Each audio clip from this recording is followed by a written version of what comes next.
ನಮಸ್ಕಾರ ಎಲ್ಲರೂ ಹೇಗಿದ್ದೀರಾ? Welcome back to my channel. ನಾನು ಪ್ರಿಯಾ ನ್ಯೂಜಿಲೆಂಡಿಂದ ಕನ್ನಡ ಬ್ಲಾಗ್ಸ್ ಮಾಡ್ತೀನಿ.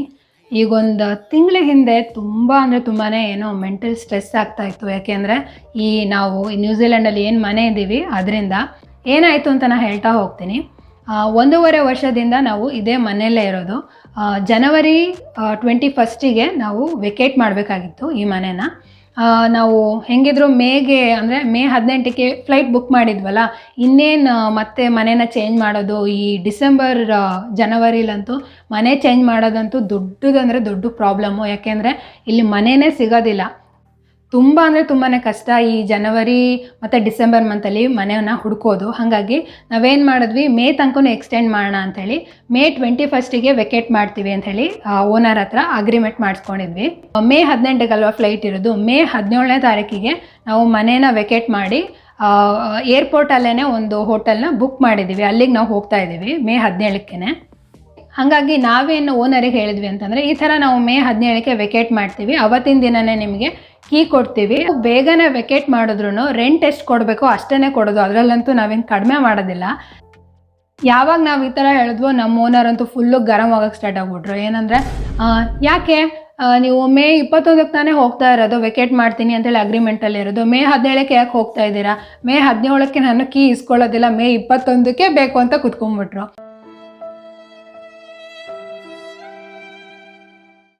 ನಾವು ಅಲ್ಲಮ್ಮ, ಮೇ 18ಕ್ಕೆ ನಾವು ಈ ದೇಶದಲ್ಲೇ ಇರೋದಿಲ್ಲ, ಇನ್ನು ನಿನ್ನ ಕೀ ಕೊಡೋದಕ್ಕೆ ನಾವು 21 ತನಕ ವೆಯ್ಟ್ ಮಾಡೋಣ ಅಂತ ನಾವು.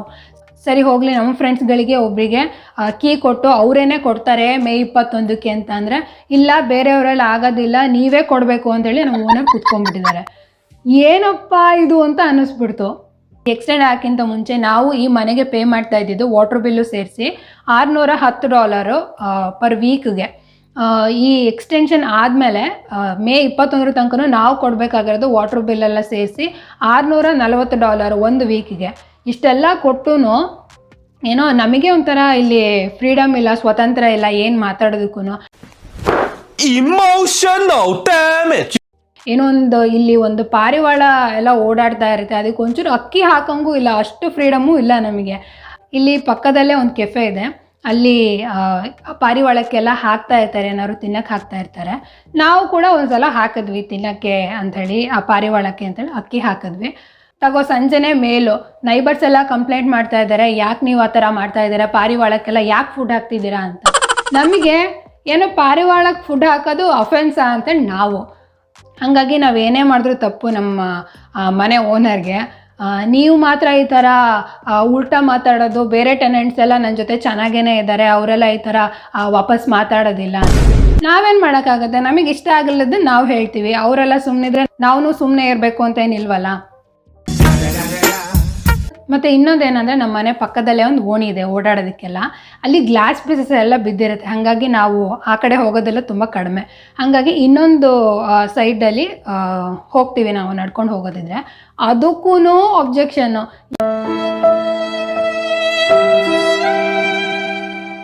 ಯಾಕೆ ಹಿಂಗೆ ಹೋಗ್ತಾ ಇದ್ದೀರಾ, ಇಲ್ಲೆಲ್ಲ ಏನೋ ಕಾರ್ಗಳೆಲ್ಲ ಹೋಗೋ ಅಂಥ ಪಾತ್ ಇದು, ನೀವು ಇದನ್ನೆಲ್ಲ ತೊಗೊಳ್ಳೋಂಗಿಲ್ಲ, ಈ ಪಾತೆಲ್ಲ ತೊಗೊಳ್ಳೋಂಗಿಲ್ಲ, ಏನೋ ಓಣಿಲೇನೆ ಹೋಗಬೇಕು ಅಂಥೇಳಿ.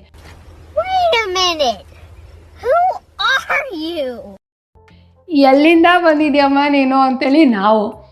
ಗ್ಲಾಸ್ ಪೀಸಸ್ಗಳನ್ನ ತೆಗೆಸಿ ಅಂತ ಅಂದರೆ, ಇಲ್ಲಿ ಕೌನ್ಸಿಲ್ಗೆ ಯಾರಿಗೋ ಏನೋ ಕಂಪ್ಲೇಂಟ್ ಮಾಡಿ ಇದು ನಂದು ರೆಸ್ಪಾನ್ಸಿಬಿಲಿಟಿ ಅಲ್ಲ, ಅವ್ರು ಯಾರೋ ಮಾಡ್ತಾರೆ ಅಂಥೇಳಿ ಕೈ ತೊಳ್ಕೊಂಡ್ರು.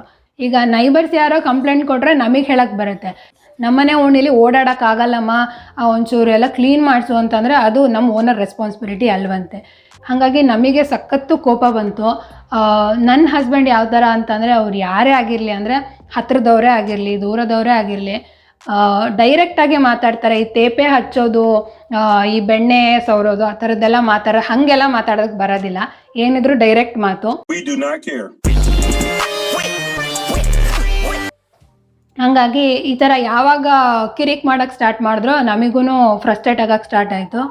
ನನ್ನ ಹಸ್ಬೆಂಡ್ ಏನು ಮಾಡಿದ್ರು ಅಂತಂದರೆ, ನೋಡಮ್ಮ, ನಿನ್ನ ಮುಖ ನೋಡೋಕ್ಕೂ ನಂಗೆ ಇಷ್ಟ ಇಲ್ಲ, ಆಯಿತಾ, ನೀನು ಬೇಡ, ನಿಂದು ಏನೋ ಮನೆ ಸಹವಾಸನೂ ಬೇಡ, ನಿನ್ನ ಮುಖ ನೋಡೋಕ್ಕೂ ನಂಗೆ ಇಷ್ಟ ಇಲ್ಲ. ನೀ ಏನು ಬರೆದಿದೆ, ಮೇ 21 4 ಅಂದರೆ ಸಂಜೆ 4 ಗಂಟೆಗೆ ತಾನೇ ನಿನಗೆ ಕೀ ಕೊಡಬೇಕು ಅಂತ ಹೇಳಿ ಅಗ್ರಿಮೆಂಟಲ್ಲಿರೋದು. ಈ ಪೋಸ್ಟ್ ಬಾಕ್ಸಲ್ಲಿ ಹಾಕಿಟ್ಟಿರ್ತೀನಿ ಈ ಕೀನ, ನೀನು ಬೇಕಾದ್ರೆ ತಗೋ ಬೇಡಾದರೆ ಬಿಟ್ಕೋ ಅಂತ ಹೇಳಿದ್ರು. ಅಂದರೆ ಈ ಪ್ರತಿ ಮನೆಯಲ್ಲೂ ಕೂಡ ಒಂದು ಪೋಸ್ಟ್ ಬಾಕ್ಸ್ ಡಬ್ಬಿ ಇರುತ್ತೆ, ಅಲ್ಲೇ ಹಾಕಿ ಹೋಗಿರ್ತೀವಿ ನಾವು, ಬೇಕಾದ್ರೆ ತಗೋ ಬೇಡಾದರೆ ಬಿಟ್ಕೋ ನಿನ್ನಿಷ್ಟ ಅಂತ ಮೇಲ್ ಕಳಿಸಿದ್ರು. ಇದಕ್ಕೂ ನೀವು ತಕರಾರು ಮಾಡಿದ್ರಿ ಅಂತಂದರೆ ನಾನು ಕಂಪ್ಲೇಂಟ್ ಕೊಡ್ತೀನಿ, ಅವ್ರ ಜೊತೆನೇ ನೀವು ಮಾತಾಡ್ಕೊಳ್ಳಿ, ನನಗೂ ಇದಕ್ಕೂ ಸಂಬಂಧ ಇಲ್ಲ ಅಂತ ಏನೋ ಸ್ವಲ್ಪ ಖಾರವಾಗೇ ಹೇಳಿದ್ರು. ಯಾವಾಗ ನಾವು ಕಂಪ್ಲೇಂಟ್ ಕೊಡ್ತೀವಿ ಅಂತ ಹೇಳಿದ್ವೋ ನಮ್ಮ ಓನರು ರಿವರ್ಸ್ ಹೊಡೆದ್ರು. ಓಕೆ ಪರವಾಗಿಲ್ಲ, ನೀವು ಯಾವಾಗ ಬೇಕಾದರೂ ವೆಕೇಟ್ ಮಾಡ್ಬೋದು, ನಂದೇನೋ ಪ್ರಾಬ್ಲಮ್ ಇಲ್ಲ ಅಂಥೇಳಿ ಈ ಥರ ಉಲ್ಟಾ ಮಾತಾಡೋಕ್ಕೆ ಸ್ಟಾರ್ಟ್ ಮಾಡಿದ್ರು. ಇಲ್ಲಿ ಎಲ್ಲ ಓನರ್ಗಳು ಇದೇ ಥರ ಇದ್ದಾರೆ ಅಂತ ಹೇಳ್ತಾ ಇಲ್ಲ, ನಮ್ಮ ಫ್ರೆಂಡ್ಸ್ಗಳು ಓನರು ಒಂದಿಷ್ಟು ಜನ ಇದ್ದಾರೆ, ತುಂಬಾ ಫ್ರೆಂಡ್ಲಿ ಇದ್ದಾರೆ. ಮತ್ತು ಏನಾದ್ರು ಜಾಸ್ತಿ ಮಾಡೋದಿದ್ರೆ ಮುಂಚೆನೇ ಹೇಳ್ಬಿಡ್ತಾರೆ, ನೋಡಪ್ಪ ನಾನು ಈ ಥರ ಜಾಸ್ತಿ ಮಾಡಬೇಕು ಅಂತ ಇದ್ದೀನಿ, ಪೀರಿಯಡಿಗೆ ತೊಗೊಳ್ತೀಯ ಇಷ್ಟ ಆಗುತ್ತೆ, ಇಲ್ಲ ನೀನು ಕಂಟಿನ್ಯೂಸ್ ಆಗಿ 11 ಮಂತ್ಸು ಇರ್ತೀಯ ಅಂತಂದರೆ ಇಷ್ಟ ಆಗುತ್ತೆ, ಈ ಥರ ಕಡಾಖಂಡಿತವಾಗಿ ಹೇಳ್ತಾರೆ. ನಮ್ಮ ಓನರ್ ಅಂತೂ ನೀವು ಇರ್ತೀರಾ ಅಂತ ಹೇಳಿ ಫಸ್ಟು, ಅದಾದಮೇಲೆ ನಾನು ಎಷ್ಟು ರೆಂಟ್ ಜಾಸ್ತಿ ಮಾಡ್ತೀನಿ ಅಂತ ಆಮೇಲೆ ಹೇಳ್ತೀನಿ ಅಂತ ಅಂತಾರೆ. ತುಂಬ ಅಂದರೆ ತುಂಬಾ ಏನೋ ಒಂಥರ ಮೆಂಟಲ್ ಹರಾಸ್ಮೆಂಟ್ ಥರ ಆಗ್ತಾಯಿತ್ತು ಈ ಲಾಸ್ಟ್ 1 ಮಂತಲ್ಲಿ. ನಾವು ರೆಂಟ್ ಕೊಡ್ತಾ ಇದ್ರು ಈ ಮನೆಯಲ್ಲಿ ನಾವು ಒಂಥರ ಪರಕೀಯರ ಥರ ಆಗ್ತಾಯಿತ್ತು, ಏನು ಮಾಡೋದಕ್ಕೂ ಫ್ರೀಡಮ್ ಇರ್ತಾ ಇರಲಿಲ್ಲ. ನಾನು ಯಾಕೆ ಹೇಳ್ತಾ ಇದ್ದೀನಿ ಅಂತಂದರೆ, ಜನ ನಾವು ಏನೋ ಎಲ್ಲದಕ್ಕೂ ಹೂ ಅಂತೀವಿ, ಹೂಗುಡ್ತೀವಿ ಅಂತ ಅಂದರೆ ನಮ್ಮನ್ನೇ ತುಳಿಯೋಕ್ಕೆ ಟ್ರೈ ಮಾಡ್ತಾರೆ, ಇಲ್ಲ ವಾಪಸ್ ಕೊಟ್ಟರೆ ಸುಮ್ಮನಾಗ್ತಾರೆ. ನಮ್ಮತನನ ನಾವು ಯಾವತ್ತೂ ಬಿಟ್ಕೊಡ್ಬಾರ್ದು, ನಮ್ಮದು ತಪ್ಪಿಲ್ವಾ ಆವಾಗ ನಾವು ವಾಯ್ಸ್ ರೈಸ್ ಮಾಡಲೇಬೇಕು, ಇಲ್ಲ ಅಂತಂದರೆ ನಮ್ಮನ್ನು ತುಳಿಯೋಕ್ಕೆ ಟ್ರೈ ಮಾಡ್ತಾ ಇರ್ತಾರೆ. ಸೊ ಇದು ಒಂದು ನ್ಯೂಜಿಲ್ಯಾಂಡಲ್ಲಿ ನಮಗಾದ ಒಂದು ಏನೋ ಕಹಿ ಅನುಭವ ಅಂತಲೇ ಹೇಳ್ಬೋದು.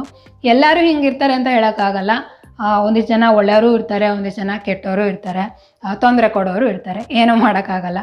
ಇದೊಂದು ಶೇರ್ ಮಾಡಬೇಕು ಅಂತ ಅನ್ನಿಸ್ತು, ಹಾಗಾಗಿ ನಾನು ಈ ವಿಡಿಯೋ ಮಾಡಿದೆ. ಇದಾಗಿದ್ದು ಇವತ್ತಿನ ವಿಡಿಯೋ. ಈ ವಿಡಿಯೋ ಇಷ್ಟ ಆಗಿದ್ರೆ ಪ್ಲೀಸ್ ಲೈಕ್ ಮಾಡಿ, ಹಾಗೆ ಸಬ್ಸ್ಕ್ರೈಬ್ ಮಾಡೋದನ್ನು ಮರಿಬೇಡಿ. ನೆಕ್ಸ್ಟ್ ವಿಡಿಯೋದಲ್ಲಿ ಮತ್ತೆ ಮೀಟ್ ಮಾಡ್ತೀನಿ, ಅಲ್ಲಿ ತನಕ ಬಾಯ್ ಬಾಯ್.